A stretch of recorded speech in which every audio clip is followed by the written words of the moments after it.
Extensive research shows that commuting by active modes of transportation is the most satisfying. So what dictates people's tendencies to drive if walking will make them the happiest? People are like test tubes. Each person has different priorities and characteristics that encourage or constrain active transport.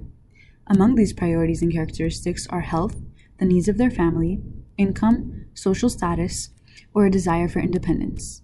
Depending on your stage in the life cycle, these needs and priorities will vary.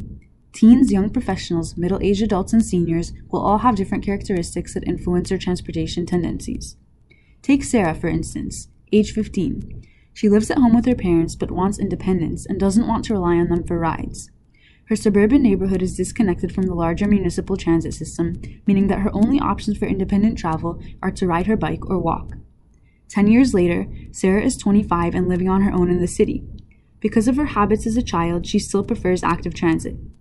Living near most of her amenities and lacking the disposable income for a car, she, like her teen self, is a captive user, forced to use transit due to a lack of other options. Biking and walking are also physically exertive and offer those in the young professional demographic a healthy outlet for physical activity. 20 years later, Sarah has established a family.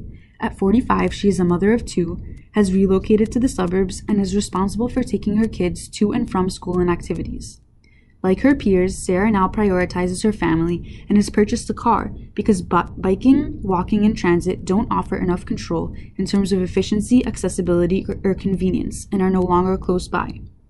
Now, at 75, Sarah's kids have grown up and moved away. They are stakeholders in her transit decisions no more. Her physical abilities are limited. She can no longer drive and she can't walk very far on her own. Public transit is the best alternative for her commutes to the store or to visit friends. With senior discounts, it is a cheap and relatively accessible mode of transportation regardless of physical limitations. When it comes to Montreal, active transit has room for improvement.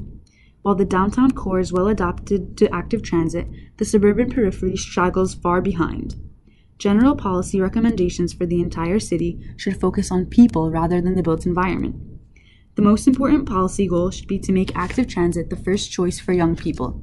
This will form lifelong habits, as we saw with Sarah's transition from childhood to adulthood. It is key to convince parents that walking and biking are safe and desirable choices, particularly for the trip to school. Walking school buses, education programs, and neighborhood watch are all good ways to increase feelings of safety. On the other end of the age scale is encouraging active transit for the elderly. Increasing movement for aging people is a good health policy as well. Active movement should be encouraged, not feared. Providing education of the benefits of movement is key, and we hope that next time you're faced with a choice, you choose active transportation.